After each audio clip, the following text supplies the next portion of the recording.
Hey, Sean here from Club Fed True Stories. So when I first got indicted, I showed up for my first court appearance. Then I didn't show up for my second one. I went on the run. I ended up homeless. And, watch the video. I turned myself in. I went to a drug program. And when I finished that, the judge gave me 2 years off my sentence. The drug program also qualified me for RDAP, which gave me another year off my sentence at 6 months halfway house. So I did it the hard way, but by being on the run, well, watch the story. And every federal jurisdiction has a drug program that you can go into, but you don't go on the run first like I did. Ask your lawyer, ask your public defender, and if you do a drug program, the judge takes time off for that. Okay, but watch my video, you'll see.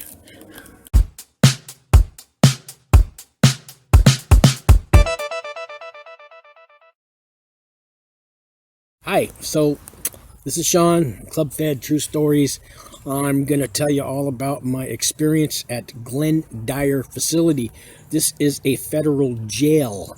Yes, there's county jails, there's city jails, there's these government jails, or they're called federal holding facilities. This was Glenn Dyer facility on 6th Street in Oakland. And if you get indicted or you get arrested on federal charges, they will send you to these places. Now, some counties are so small, they'll just throw you in general population in a regular county jail. They might have you segregated in a county jail. They might even throw you in the shoe in a county jail because you're held for federal sentencing until you get sentenced. But Oakland and the Bay Area, such a big place, they actually have federal jails specifically for people facing federal charges. So when I first got indicted, I lived in Antioch, California, and my house had gotten raided a year before. So if you don't know, I did a 52-month sentence for wire fraud. I was falsely filing tax returns. My clients were mainly homeless people, tweaker friends, drug buddies, drug dealers. I got them all fat refunds. Now I owe the government $1.7 million. So I took a little cut, 20% of their refund. They got 80. Now the government wants all the money back. They get to keep their refunds. The government doesn't care. I have to pay it back a little at a time. So like 10% of my income till the day I die, or I win the lottery. Anyways, yeah, that's behind me now. I'm out of prison. I'm on federal probation. So there's different phases. So first you get indicted, then you get sentenced. Before you get sentenced, it's called pretrial. In my case, it was 4 years of pretrial. Then I got sentenced, and I did 2.5 years in Florence Federal Prison Camp. Then I did 5 months in a halfway house. Now I've done a year of federal probation. I got 2 more years to go. The whole thing's 10 years long. So when I got my house raided in, 2013, the landlord evicted me. There was 30 cars on the block, all these black SUVs full of Treasury agents and IRS agents, and the landlord ended evicting me. I got indicted. I remember I had some money to hire a lawyer, and $5,000, and this didn't last long. The lawyer only showed up for 1 court appearance to tell me that you need to show up for this court. They're going to start your proceedings. You have been indicted. Sign a paper, though. It's a bond for $50,000. You don't have to have the money. They're going to trust you because they're the federal government. And then you can walk out of the courtroom and just show up for all your court cases. So I did that. I signed the paper. I walked out, and the attorney said, I'm no longer representing you unless you have money to pay me, which I didn't. Everything I had owned been frozen. I didn't tell the courts that I'd been evicted. I've been sleeping in my car, which broke down, and it was parked somewhere down in Antioch, and then the car got towed. Next thing you know, see this park I'm at? So I'm at a park like this. I'm broke. Well, maybe I had $30 to my name. I got a little backpack with all my belongings in, everything gone. All the friends left. The girlfriend left me. Anybody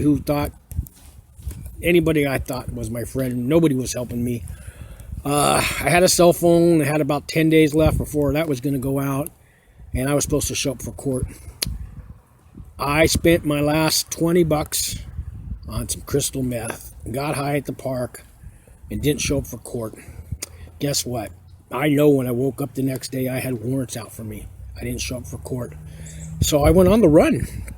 I was homeless now, once again, lost everything, didn't care. A week goes by, I decide to call the public defender, find out if there's anything I can do, because I can't live like this. I can't even go to a shelter, because they're going to check your name and run you for warrants, and I'll be picked up. I tried to go get food stamps at the welfare office, and they said, if anybody here has warrants or anybody looking for you, we have to call. And I walked out of the room and I ran. And so I called the public defender, and he answers, and he says, I shouldn't even be talking to you. I can't be talking to you. You're wanted. The marshals are looking for you. And I tell him, well, I'm homeless and I'm in a park and I don't care, but I don't want to go to jail. He goes, well, I can call the marshals right now and they can come pick you up and turn yourself in, or you can just keep hiding. I go, is there anything I can do? He goes, yes. You have a drug problem, you have an alcohol problem. So there's a program that for people on federal pretrial are allowed to go to instead of being in jail. And he says, had you showed up for court, I could have got you in that program. Now you got to turn yourself in to the marshals. You're going to go to the federal jail. Once you're there, I'll start the paperwork to get you into this drug program. So I found my way the next day to the Oakland Federal Building, Twin Towers, evil building there, downtown Oakland City Center, and I turned myself into the marshals. And they immediately handcuffed me, threw me in a holding cell, and then took me over to this Glenn Dyer facility. And it's a jail that you don't want to go to. You get out, so they put you in two-man cells. It's strictly lockdown facility. You get out for your meal. You get about a 15-minute sit down on a bench, like this, with a bunch of guys. Eat your tray, go back to your cell. They let you out for an hour in the morning and an hour in the evening to take a shower, make a collect phone call if you can, and they have a TV that they put on that you can't hear, and everybody's talking. And there's about 50 people in my little pod. Everybody has two-man cells, and they put me in there with this crazy Russian guy that had all this writing on the walls, all these just devil signs, and just all these, like, I don't know, they were just symbols and stuff, and he'd written them all over the walls, and just, the guy was crazy. He was a youngster, and he said he owed $100 million that he ripped off from the federal government, and this guy was Mr. Conspiracy Crazy. And I was in there with this guy.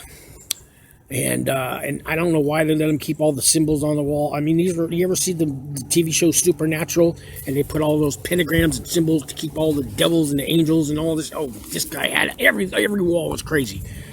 So, I'm in there, and finally my public defender shows up to talk to me and says, yeah, I started the process to get you in that drug program. They're going to come and interview you, and it's going to be a while before you get in. So the drug program was called Newbridge. It's in Berkeley. It's a 90-day program, but it's attack therapy. So I'll do another video about Newbridge. A lot of miracles happen there, and it was a good program at the end of the day. But if you know anything about attack therapy, I mean, you get nothing. Okay, no phone, no letters, no coffee, no cigarettes, no sugar, no outside contact of any time. They make you shave your head and shave any mustache or beard you got. You got to wear a shirt and tie all day long, and it's a crazy place. But it actually did me some good.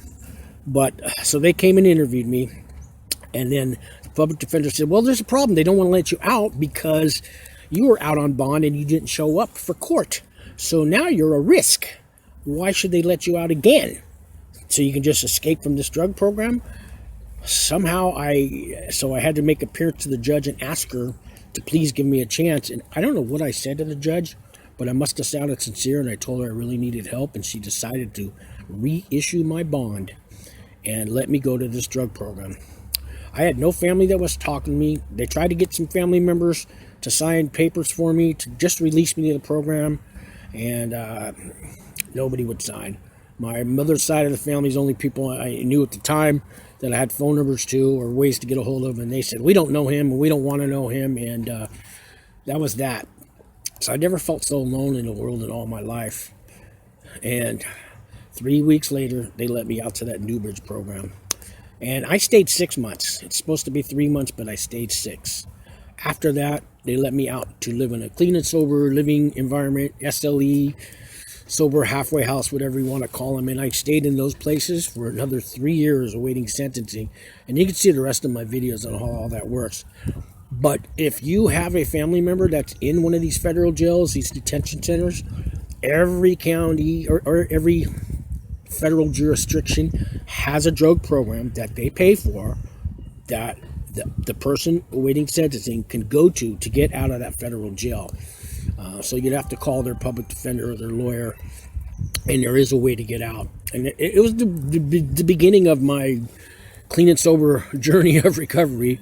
Although those 4 years on pretrial, I gave them a couple dirty tests, and I actually had to do another drug program. And luckily, I never got thrown back into that jail, because if you violate on pretrial, they'll throw you back into the federal jail, and you don't get credit for the time in there. So I could have been locked up in there for 4 years, got sentenced, and had no credit for the whole 4 years I was in there. But it's been a long journey, you know. I'm not homeless today. I'm not looking at prison today. I'm clean and sober today. I haven't touched drugs in over 4 years. I've got my dad's side of my family back. I even have a car. I'm out here at a park. I'm making videos, and life's so much better. It's so much better, and I've really learned from my mistakes. So I've left my phone number and a bunch of links on the description. If anybody wants to call me, has any questions about white collar crimes, going to a camp, going to a low, pretrial, federal indictment problems, anything, call me. My number's on the description. There's also a whole bunch of links with all kinds of help and questions and sentencing guidelines and character reference letters and samples, and just look at the description underneath there. Anyways, if you can hit subscribe, hit the like button, hit the bell that says all notifications, you get my next videos. Really appreciate you guys watching. Thanks a lot.